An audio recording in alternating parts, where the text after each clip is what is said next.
ಇನ್ನು ಆನಂದ್, ಒಂದು ಕಡೆಯಲ್ಲಿ ರೆಬಲ್ಸ್ ಅಂದರೆ ತಟಸ್ಥರು ಅನ್ನುವಂಥದ್ದು ಆ ಟೀಮ್ ಬಣ ಏನಿತ್ತು ಅದು ಈಗಾಗಲೇ ರೆಬಲ್ಸ್ ಟೀಮ್ ಕಡೆಗೆ ಹೋಗಿರೋದು ಬಹಳ ಸ್ಪಷ್ಟ ಆಗ್ತಾ ಇದೆ. ಅದರ ಸಂಸದರ ಅಭಿಪ್ರಾಯಗಳು ಯಾವ ರೀತಿಯಾಗಿ, ಅವ್ರ ಜೊತೆಗೆ ಈಗಾಗಲೇ ರಾಜ್ಯದಲ್ಲಿ ಈಗಾಗಲೇ ಚರ್ಚೆಗಳು ಆಗಿರುತ್ತೆ. ಸೊ ಸಂಸದರ ನಿಲುವು ಯಾವ ರೀತಿಯಾಗಿರುತ್ತೆ, ದೆಹಲಿಯಲ್ಲಿ ಯಾವ ರೀತಿಯಾಗಿರುವಂಥ ಒಂದು ಅಭಿಪ್ರಾಯಗಳು ವ್ಯಕ್ತ ಆಗಬಹುದು ಯತ್ನಾಳ್ ಬಣಕ್ಕೆ ಅಂತ? ಖಂಡಿತವಾಗ್ಲೂ ಕೂಡ, ಯಾಕಂತಂದ್ರೆ ಈ ಸಂಸದರ ಅಭಿಪ್ರಾಯಗಳು ಕೂಡ ಬಹಳ ಪ್ರಮುಖ ಆಗಿರುತ್ತೆ. ಲೋಕಸಭಾ ಚುನಾವಣೆಯ ಸಂದರ್ಭದಲ್ಲೇ ಒಂದಷ್ಟು ಪಕ್ಷದ ಒಳಗಡೆ ಎಲ್ಲವೂ ಕೂಡ ಸರಿ ಇಲ್ಲ ಅಂತಕ್ಕಂಥ ರೀತಿಯ ಚರ್ಚೆಗಳು ಇತ್ತು. ಅಂತಿಮವಾಗಿ ಕೂಡ ಫಲಿತಾಂಶಗಳು ಕೂಡ ಅಷ್ಟು ಪಾಸಿಟಿವ್ ಆಗಿರ್ತಕ್ಕಂಥ ಫಲಿತಾಂಶ ಕರ್ನಾಟಕದಲ್ಲಿ ಬಂದಿರಲಿಲ್ಲ. ಕಳೆದ ಲೋಕಸಭಾ ಚುನಾವಣೆ ಹೋಲಿಸಿದ್ರೆ ಬಹಳ ಕಡಿಮೆ ಫಲಿತಾಂಶಗಳು ಬಂದಿರುವಂತ ಹಿನ್ನೆಲೆಯಲ್ಲಿ ಅದಕ್ಕೆ ಬೇರೆ ಬೇರೆ ಕಾರಣಗಳು ಕೂಡ ಚರ್ಚೆಗಳು ಕೂಡ ನಡೆದಿತ್ತು. ದಾವಣಗೆರೆಯಲ್ಲಿ ಸೋಲಿಕ್ಕೆ ಯಾರ ಕಾರಣ ಅಂತಕ್ಕಂಥ ಚರ್ಚೆಗಳು ಒಂದು ಕಡೆ ಆದ್ರೆ, ಹೈದರಾಬಾದ್ ಕರ್ನಾಟಕ ಭಾಗದಲ್ಲಿ ಪಕ್ಷದ ಸೋಲಿಗೆ ಸಂಬಂಧಪಟ್ಟ ಹಾಗೆ ಕೂಡ ಚರ್ಚೆಗಳು ಇದೆ. ಹಾಗಾಗಿ ಲೋಕಸಭಾ ಚುನಾವಣೆಯ ಸಂದರ್ಭದಲ್ಲಿ ಆರಂಭಗೊಂಡಿರ್ತಕ್ಕಂಥ ತಿಕ್ಕಾಟ ಏನಿತ್ತು ಇದೀಗ ಮುಂದುವರೆದಿದೆ. ಹಾಗಾಗಿ ಸಂಸದರ ಅಭಿಪ್ರಾಯಗಳು ಕೂಡ ಬಹಳ ಪ್ರಮುಖವಾಗಿರ್ತಕ್ಕಂಥದ್ದು. ಯಾಕಂದ್ರೆ ಸಂಸದರು ಯಾವ ಅಭಿಪ್ರಾಯಗಳನ್ನು ವ್ಯಕ್ತಪಡಿಸ್ತಾರೆ ಅನ್ನೋದು ಕೂಡ ಬಹಳ ಪ್ರಮುಖವಾಗಿರುವಂತ ಹಿನ್ನೆಲೆ ಅವರೊಂದಿಗೆ ವೈಯಕ್ತಿಕವಾಗಿರ್ತಕ್ಕಂಥ ಚರ್ಚೆ ಮಾಡಬೇಕು ಅಂತಕ್ಕಂಥ ರೆಬಲ್ ಟೀಮ್ ನಾಯಕರ ಅಭಿಪ್ರಾಯ. ಸಂಸದರು ವಿಜೇಂದ್ರ ಅವರ ಕಾರ್ಯವೈಖರಿ ಬಗ್ಗೆ ತಮ್ಮದೇ ಆಗಿರ್ತಕ್ಕಂಥ ಅಭಿಪ್ರಾಯಗಳನ್ನು ಹೊಂದಿದ್ದಾರೆ. ಜಿಲ್ಲೆಯಲ್ಲಿ ಇರ್ತಕ್ಕಂಥ ಶಾಸಕರು ಮತ್ತು ಲೋಕಸಭಾ ಸದಸ್ಯರ ಮಧ್ಯೆ ಎಲ್ಲವೂ ಕೂಡ ಸರಿ ಇಲ್ಲ ಅಂತಕ್ಕಂಥ ವಾತಾವರಣ ಇರುವಂತ ಹಿನ್ನೆಲೆಯಲ್ಲಿ ಪ್ರಮುಖವಾಗಿರ್ತಕ್ಕಂಥ ಲೋಕಸಭಾ ಸದಸ್ಯರ ಅಭಿಪ್ರಾಯಗಳನ್ನು ಕೂಡ ಪಡ್ಕೊಳ್ತಕ್ಕಂಥ ರೆಬಲ್ ನಾಯಕರ ಲೆಕ್ಕಾಚಾರ. ಜಗದೀಶ್ ಶೆಟ್ಟರ್ ಇರ್ಬೋದು, ಬಸವರಾಜ ಬೊಮ್ಮಾಯಿ ಇರ್ಬೋದು, ಬ್ರಿಜೇಶ್ ಚೌಟ ಇರ್ಬೋದು, ಕೋಟಾ ಶ್ರೀನಿವಾಸ ಪೂಜಾರಿ ಇರ್ಬೋದು, ಹೀಗೆ ಬೇರೆ ಬೇರೆ ಪ್ರಮುಖ ಏನು ಸಂಸದರಿದ್ದಾರೆ ಇವರನ್ನ ಭೇಟಿ ಮಾಡಿ ಇವರ ಅಭಿಪ್ರಾಯಗಳನ್ನು ಕೂಡ ಪಡ್ಕೊಳ್ತಕ್ಕಂಥ ನಿಟ್ಟಿನಲ್ಲಿ ಚರ್ಚೆಗಳು ಮುಂದುವರೆದಿದೆ. ಅಂತಿಮವಾಗಿ ಇವತ್ತು ರೆಬಲ್ ನಾಯಕರು ಭೇಟಿಯ ಸಂದರ್ಭದಲ್ಲಿ ಯಾವ ಅಭಿಪ್ರಾಯಗಳು ಸಿಗತ್ತೆ ಅನ್ನೋದು ಕೂಡ ಬಹಳ ಮುಖ್ಯವಾಗಿರುವಂತದ್ದು. ಇವತ್ತಿನ ದೆಹಲಿಯಲ್ಲಿ ರೆಬಲ್ ನಾಯಕರು ಯಾರನ್ನ ಭೇಟಿ ಮಾಡ್ತಾರೆ, ಯಾವ ಅಭಿಪ್ರಾಯಗಳನ್ನು ಪಡೆದುಕೊಳ್ತಾರೆ, ವರಿಷ್ಠರನ್ನ ಯಾವಾಗ ಭೇಟಿ ಮಾಡ್ತಾರೆ, ಇವೆಲ್ಲವೂ ಕೂಡ ಸಹಜವಾಗಿ ರಾಜ್ಯ ರಾಜಕಾರಣದಲ್ಲಿ ಕುತೂಹಲ ಕಾರಣವಾಗಿದೆ.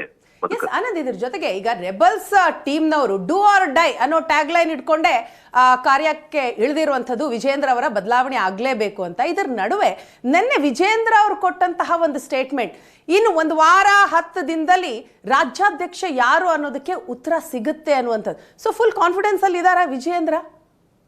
ಖಂಡಿತವಾಗ್ಲೂ ಕೂಡ ರಾಜಕಾರಣದಲ್ಲಿ ಯಾವುದೇ ಕಾರಣ ಕಾನ್ಫಿಡೆನ್ಸ್ ಕಳೆದು ಹೇಳಿಕೆ ನೀಡೋಕೆ ಸಾಧ್ಯ ಆಗೋದಿಲ್ಲ. ಇರ್ತಕ್ಕಂಥ ಸನ್ನಿವೇಶ ಯಾರು ಪರ ಅಂತಕ್ಕಂಥ ಒಂದು ಚರ್ಚೆಯ ಸಂದರ್ಭದಲ್ಲಿ ಸಹಜವಾಗಿ ಈಗಾಗಲೇ 23 ಜಿಲ್ಲಾಧ್ಯಕ್ಷಗಳ ನೇಮಕ ಆಗಿದೆ. 23 ಜಿಲ್ಲಾಧ್ಯಕ್ಷರೆಲ್ಲರೂ ಕೂಡ ವಿಜೇಂದ್ರ ಪರವಾಗಿ ಬ್ಯಾಟಿಂಗ್ ಮಾಡ್ತಕ್ಕಂಥ ಸಾಧ್ಯತೆ ಹೆಚ್ಚಾಗಿದೆ.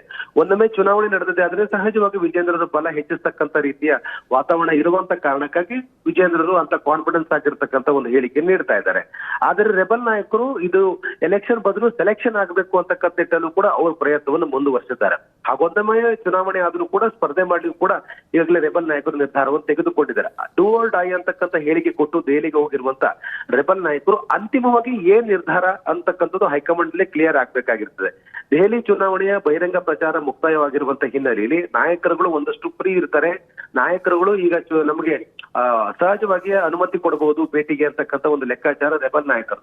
ಆ ಕಾರಣಕ್ಕಾಗಿ ಸುದೀರ್ಘವಾಗಿರ್ತಕ್ಕಂಥ ಭೇಟಿ ಆದ್ರೂ ಪರವಾಗಿಲ್ಲ, ಅಂತಿಮವಾಗಿರ್ತಕ್ಕಂಥ ಹೋರಾಟವನ್ನ ದೆಹಲಿಯಲ್ಲಿ ಮಾಡಬೇಕು ಅನ್ನುವಂಥ ಲೆಕ್ಕಾಚಾರ ಇಟ್ಕೊಂಡು ದೆಹಲಿಗೆ ತೆರಳಿದ್ದಾರೆ. ಇದರ ಮಧ್ಯದಲ್ಲಿ ವಿಜೇಂದ್ರರು ಕೂಡ ಕಾರ್ಪೊರೇಟ್ ಆಗಿ ತಮಗೆ ಅಧ್ಯಕ್ಷ ಸ್ಥಾನ ಮುಂದುವರಿಯುತ್ತೆ ಅಂತಕ್ಕಂಥ ಲೆಕ್ಕಾಚಾರದಲ್ಲಿ ಅವರು ಕೂಡ ಹೇಳಿಕೆಯನ್ನು ಕೊಟ್ಟು ಅವರು ಕೂಡ ಮುಂದುವರಿತಾ ಇರುವಂತದ್ದು. ಪಕ್ಷದ ಒಳಗಡೆ ಈಗ ಯಾವ ಅಂತಿಮವಾಗಿರ್ತಕ್ಕಂಥ ಸಂದೇಶ ಹೈಕಮಾಂಡ್ ಬರುತ್ತೆ ಅಂತಕ್ಕಂಥದನ್ನ ಕಾದು ನೋಡ್ಲಾಗ್ತಾ ಇದೆ.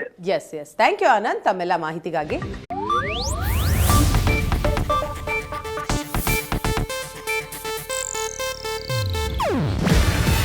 ಇದು ಏಷ್ಯಾನೆಟ್ ನ್ಯೂಸ್ ನೆಟ್ವರ್ಕ್ ಪ್ರಸ್ತುತಿ.